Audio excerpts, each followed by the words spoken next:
ಬಹುಕಾಲದ ಬೇಡಿಕೆಯಾಗಿರುವ ಒಳ ಮೀಸಲಾತಿ ಖಾತ್ರಿಪಡಿಸಿ ಸಂಪೂರ್ಣ ಒಳ ಮೀಸಲಾತಿ ಜಾರಿಗಾಗಿ ಆಗ್ರಹಿಸಿ ಫೆಬ್ರವರಿ 23ರಂದು ರಾಜ್ಯದ ಎಲ್ಲ ಜಿಲ್ಲಾ ಉಸ್ತುವಾರಿ ಮಂತ್ರಿಗಳ ಕಚೇರಿ ಮುಂದೆ ಬೃಹತ್ ಪ್ರತಿಭಟನೆ ಹಮ್ಮಿಕೊಳ್ಳಲು ತೀರ್ಮಾನಿಸಲಾಗಿದೆ ಎಂದು ಮಾದಿಗ ಸಂಘಟನೆಗಳ ಒಕ್ಕೂಟದ ಮುಖಂಡರು ತಿಳಿಸಿದರು. ಕಲಬುರಗಿಯ ಪತ್ರಿಕಾ ಭವನದಲ್ಲಿ ಕರೆದ ಸುದ್ದಿಗೋಷ್ಠಿಯನ್ನು ಉದ್ದೇಶಿಸಿ ಮಾತನಾಡಿದ ಅವರು, ಪರಿಶಿಷ್ಟ ಜಾತಿಗಳ ಒಳ ಮೀಸಲಾತಿ ವರ್ಗೀಕರಣದ ವಿಚಾರಕ್ಕೆ ಸಂಬಂಧಿಸಿದಂತೆ 2024ರ ಆಗಸ್ಟ್ 1ರಂದು ಸರ್ವೋಚ್ಚ ನ್ಯಾಯಾಲಯದ ತೀರ್ಪಿನಂತೆ ಜಾರಿ ಮಾಡಿ ನ್ಯಾಯ ಒದಗಿಸಬೇಕೆಂದು ಒತ್ತಾಯಿಸಿದರು. ರಾಜ್ಯದ ಎಲ್ಲ ಜಿಲ್ಲಾ ಉಸ್ತುವಾರಿ ಮಂತ್ರಿಗಳ ಕಚೇರಿ ಮುಂದೆ ಸಾಂಕೇತಿಕವಾಗಿ ಧರಣಿ ಸತ್ಯಾಗ್ರಹ ನಡೆಸಿ ನೇರ ನೇಮಕಾತಿ ಜೊತೆಗೆ ಪದೋನ್ನತಿಯಲ್ಲೂ ಹಾಗೂ ಬ್ಯಾಕ್ಲಾಗ್, ಕೆಐಡಿಬಿ, ಬಿಡಿಎ ಹಾಗೂ ಸರ್ಕಾರ ಹುದ್ದೆಗೆ ಸೇರಿದಂತೆ ಎಲ್ಲ ರಂಗಗಳಲ್ಲಿ ಒಳ ಮೀಸಲಾತಿ ಜಾರಿ, ಎಸ್ಸಿಪಿ, ಟಿಎಸ್ಪಿ ಅನುದಾನ ಸಹ 6:5 ಅನುಪಾತದಲ್ಲಿ ಹಂಚಿಕೆಯಾಗಬೇಕು. ಅಲೆಮಾರಿ ಸಮುದಾಯಗಳಿಗೆ ಪ್ರತ್ಯೇಕ 1% ಮೀಸಲಾತಿಯೊಂದಿಗೆ ಪ್ರತ್ಯೇಕ ನಿಗಮ ಹಾಗೂ ಪ್ರತ್ಯೇಕ ಪ್ಯಾಕೇಜ್ ಘೋಷಿಸಬೇಕು ಸೇರಿದಂತೆ ತಮ್ಮ 10 ಹಲವು ಬೇಡಿಕೆಗಳನ್ನು ಈಡೇರಿಸಬೇಕೆಂದು ಆಗ್ರಹಿಸಿ ಫೆಬ್ರವರಿ 23ರಂದು ಕಲಬುರಗಿ ಜಿಲ್ಲಾ ಉಸ್ತುವಾರಿ ಸಚಿವರ ಕಚೇರಿಯ ಮುಂದೆ ಬೃಹತ್ ಪ್ರತಿಭಟನೆ ಹಮ್ಮಿಕೊಳ್ಳಲಾಗುವುದು ಎಂದರು. ಸರ್, ಈಗ ನಮ್ಮ ಪ್ರತಿಭಟನೆ ಇರೋದು 5 ಸರ್. ಒಂದು ನೇರ ನೇಮಕಾತಿನಲ್ಲೂ, ಆಮೇಲೆ ನೇಮಕಾತಿ ಅಂದರೆ ಆರ್ಟಿಕಲ್ 15 ಮತ್ತು 16ನಾಗ ಏನಿದೆ ಸರ್, ನೇರ ನೇಮಕಾತಿ, ಮುಂಬಡ್ತಿ ಮತ್ತು ಬ್ಯಾಕ್ಲಾಗು, ಈ 3 ಹುದ್ದೆಗಳ ನೇಮಕಾತಿನಲ್ಲಿ ಆಗಬೇಕು. ಅದಕ್ಕೆ ಅವ್ರು ಏನು ಮಾಡ್ತಾರೆ ಗೊತ್ತಾ ಸರ್, ಬರೀ ನೇರ ನೇಮಕಾತಿ ಮಾಡ್ತೀವಿ ಅಂತ. ಅದ್ರಾಗ ನಿಮ್ಗೆ ಮುಂಬಡ್ತಿ ಬರಲ್ಲ, ಅದ್ರಾಗ ಬ್ಯಾಕ್ಲಾಗ್ ಬರಲ್ಲ. ಅದು ಎಲ್ಲಿದೆ ನಿಮಗೆ? ಅಂದರೆ ನಾವು ಊಟ ಕೊಡ್ರಿ ಅಂತ ಕೇಳ್ತಾ ಇದ್ದೀವಿ ಸರ್.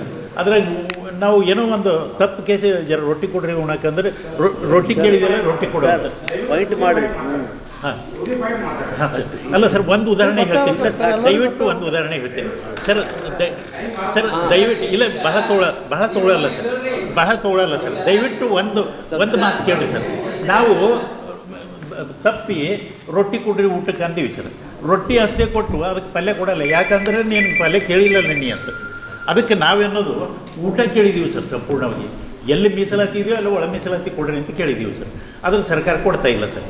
ಈಗ ನಮಗೆ ಡಿಮ್ಯಾಂಡ್ ಇರೋದು ಒಂದು, ನೌಕರಿನಲ್ಲಿ ನಮಗೆ ಎಲ್ಲ ರೀತಿಯಲ್ಲೂ ಬ್ಯಾಕ್ಲಾಗ್ನಲ್ಲೂ, ನೇರ ನೇಮಕಾತಿಯಲ್ಲೂ ಮತ್ತು ಬಡ್ತಿಯಲ್ಲೂ ಸಿಗಬೇಕು ಸರ್. ಎರಡನೇದು, ಆಮೇಲೆ ಲೋಕಲ್ ಬಾಡಿ ಎಲೆಕ್ಷನ್ಸ್ ಇದೆಯಲ್ಲ ಸರ್, ಈಗ OBCಗಳಿಗೆ ಲೋಕಲ್ ಬಾಡಿ ಎಲೆಕ್ಷನ್ನಾಗೆ ರಿಸರ್ವೇಷನ್ ಕೊಟ್ಟಿದ್ದಾರೆ ಸರ್. ಈಗ ನಮಗೆ ಕೇಳಿದ್ರೆ ಏನಂತಾರೆ, ತೆಲಂಗಾಣದಾಗ ಕೊಟ್ಟಿಲ್ಲ, ಆಂಧ್ರದಾಗ ಕೊಟ್ಟಿಲ್ಲ, ಅದಕ್ಕೆ ನಾವು ಕೊಡಲ್ಲ. ತೆಲಂಗಾಣ, ಆಂಧ್ರ ತೊಗೊಂಡು ನಾವೇನು ಮಾಡಬೇಕು? ಕರ್ನಾಟಕ ರಾಜ್ಯದಲ್ಲಿ ಯಾವಾಗ ನೀವು OBCಗೆ ಇಂಟರ್ನಲ್ ರಿಸರ್ವೇಷನ್ ಕೊಟ್ಟಿದ್ದೀರಿ ಅಂದರೆ ಮತ್ತು ನಮಗೆ ಕೊಡ್ಲಿಕ್ಕೆ ನಿಮಗೇನು ರೋಗ ಅಂತ. ಅದಕ್ಕೂ ನಮ್ಮ ಲೋಕಲ್ ಬಾಡಿ ಎಲೆಕ್ಷನ್ಸ್ನಾಗೆ ಗ್ರಾಮ ಪಂಚಾಯತಿಗೂ, ಆಮೇಲೆ ತಾಲೂಕ್ ಪಂಚಾಯತಿಗೂ, ZPನಾಗೂ ಮತ್ತು ಕೋಆಪರೇಟಿವ್ ಸೊಸೈಟಿ, ಗೌರ್ಮೆಂಟ್ ಸೊಸೈಟಿನಲ್ಲೂ ನಮಗೆ ಪ್ರಾತಿನಿಧ್ಯ ಬೇಕು ಸರ್. ಅದು ನಮ್ಮ ಎರಡನೇ ಡಿಮ್ಯಾಂಡು ಸರ್. ಆಮೇಲೆ ಮೂರನೇದು, SCP TSP ಅಂತೇಳಿ ಫಂಡ್ ಮಾಡಿದ್ರು. SCP ಫಂಡ್ಗಳು ತಮಗೆ ಗೊತ್ತಿರುವಂಗೆ ಎಲ್ಲವೂ ಕೂಡ SCP ಫಂಡ್ ತಮಗೆ ಗೊತ್ತಿರುವಂಗೆ ಎಲ್ಲೆಲ್ಲೂ ಹೋಯ್ತು ಅನ್ನೋದು ಗೊತ್ತಿದೆ. ಆದರೆ ಅಟ್ಲೀಸ್ಟ್ ನೀವು ಸಮಾನವಾಗಿ ಅದನ್ನು ಹಂಚಿಕೆ ಮಾಡಿರಿ ಅಂತ ನಾವು ಕೇಳ್ತಾ ಇದ್ದೀವಿ. ಅವರಿಗೆ 1000 ಕೋಟಿ ಕೊಟ್ಟು ನಮಗೂ 50 ಕೋಟಿ ಕೊಟ್ಟು ಇದರಲ್ಲೇ ಮುಂಡ್ರಿ ಅನ್ನೋದಕ್ಕೆ ಮೆಜಾರಿಟಿ ಪಾಪ್ಯುಲೇಷನ್ ನಮ್ಮದು. ಆದರೆ SCP TSP ಸೌಲಭ್ಯ ನಮ್ಗೆ ಕೊಡಲ್ಲ. ಉದಾಹರಣೆಗೆ ನೋಡಿದ್ರೆ, ಇದು ಗಂಗಾ ಕಲ್ಯಾಣ ಯೋಜನೆಯಲ್ಲಿ ಕೆಲವು ಯಾರೋ MLA ನಾವು ಹೇಳಲಿಕ್ಕೆ ಪ್ರಸ್ತಾಪ ಮಾಡೋದಿಲ್ಲ. 40 ಗಂಗಾ ಕಲ್ಯಾಣ ಯೋಜನೆಯಲ್ಲಿ 38 ಒಂದೇ ಜಾತಿಗೆ ಹೋಗಿದ್ದು. ನಾವು ಅದ್ರ ಬಗ್ಗೆ ಮಾಡ್ತಾ ಇಲ್ಲ. ಈಗ ನಮಗೆ ಏನು ಬೇಕೋ ಬದುಕಲಿಕ್ಕೆ ಅಷ್ಟು ಕೊಡುವ ಮರ ಅಂತ ಕೇಳ್ತಾ ಇದ್ವಿ.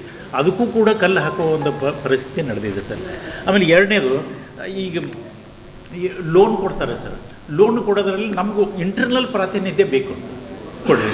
ಆಮೇಲೆ ಈಗ ಕಾಂಟ್ರಾಕ್ಟ್ ಪೋಸ್ಟ್ ಕೊಡ್ತಾ ಇದ್ದಾರೆ ಸರ್. ಸಿವಿಲ್ ಕಾಂಟ್ರಾಕ್ಟ್ ಕೊಡ್ತಾ ಇದ್ದಾರೆ. ಅದರಲ್ಲೂ ಕೂಡ ಎಲ್ಲಿ ರಿಸರ್ವೇಷನ್ ಇದೆಯೋ ಅಲ್ಲಿ ಇಂಟರ್ನಲ್ ರಿಸರ್ವೇಷನ್ ಮಾಡಿರಿ ಅಂತ ಅನ್ನೋದು ಒಂದೇ ನಮ್ಮ ಡಿಮ್ಯಾಂಡ್ ಸರ್. ದಯವಿಟ್ಟು ತಾವೆಲ್ಲರೂ ತಿಳಿದವರಿದ್ದೀರಿ, ನಿಮ್ಗೆ ಈ 35 ವರ್ಷದ ಕತೆ ಗೊತ್ತಿದೆ ನಮ್ಮ ಹಣೆಬರ. ಆಮೇಲೆ ನಾವು ಎಲ್ಲಿದ್ದೀವಿ ಅನ್ನೋದು ನಿಮ್ಗೆ ಸ್ಪಷ್ಟವಾಗಿ ಗೊತ್ತಿದೆ ಸರ್. ಆದರೂ ಕೂಡ ನಮ್ಮ ಬಾಯಿಯಿಂದ ಹೇಳಿಸ್ಬೇಕಂತ ನೀವು. ಆಮೇಲೆ ಅಂಗೈ ಹುಣ್ಣಿಗೆ ಕನ್ನಡಿ ಹಾಕಬೇಕು ಅನ್ನಂಗಿದೆ. ನಿಮ್ಮ ಕಂಪ್ಲೀಟ್ ಇದ್ರ ಚಿತ್ರಣ ಇದೆ. ಈಗೆಲ್ಲವೂ ಕರ್ನಾಟಕ ರಾಜ್ಯ ಮಟ್ಟದಲ್ಲಿ ಎಲ್ಲ ಉಸ್ತುವಾರಿ ಸಚಿವರ ಆಫೀಸ್ ಮುಂದೆ 23ನೇ ತಾರೀಕು ಧರಣಿ ಕೊಡಬೇಕಂತೇಳಿ ರಾಜ್ಯ ಮಟ್ಟದಲ್ಲಿ ಒಂದು ಮಾಡಿದ್ದೀವಿ ಸರ್. ಅದಕ್ಕೆ ತಾವು ದಯವಿಟ್ಟು ಬೆಂಬಲ ನೀಡಿ 23ನೇ ತಾರೀಕು ಬಂದರೆ ನಮಗೆ ಬಹಳ ಉಪಕಾರ ಮಾಡ್ದಂಗೆ ಆಗುತ್ತೆ ಅಂತ ಹೇಳಿ ಕೇಳಿದ್ವಿ. ಈಗ ತಮಗೆ ಗೊತ್ತಿರೋಂಗೆ ಪತ್ರಿಕಾಗೋಷ್ಠಿ 4th estate of the democracy ಅಂತಾರೆ. ನೀವು ನ್ಯಾಯ ಕೊಟ್ಟರೆ ನ್ಯಾಯ ಸಿಗ್ಬೇಕು ಸರ್. ನಮಗೆ ನ್ಯಾಯ ಕೊಡೋರಂಥವ್ರು ಯಾರೂ ಇಲ್ಲ. ಅಫ್ಕೋರ್ಸ್ ಜುಡಿಷಿಯರಿಗವ್ರು ಕೊಟ್ಟಿದ್ದಾರೆ. 7 ಇದು ಆಗಿದೆ ಸರ್ ತೀರ್ಪುಗಳು. 7 ಆಯೋಗದಲ್ಲೂ ಕೂಡ ನಮ್ಮ ಪರವಾಗಿವೆ ಸರ್. ಆದರೂ ಕೂಡ ಇದು ಮಾಡಲಿಕ್ಕೆ ತಯಾರಿಲ್ಲ.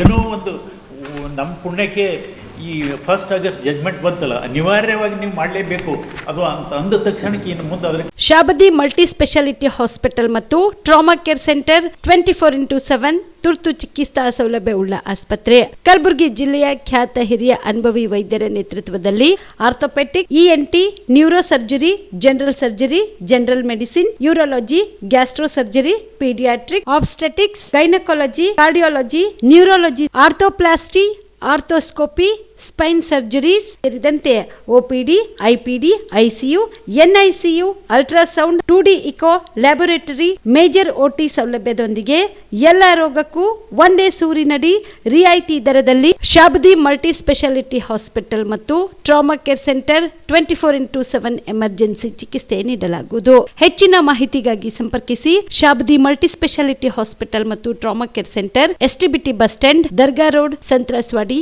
ಕಲಬುರಗಿ. Mobile number 9060442345.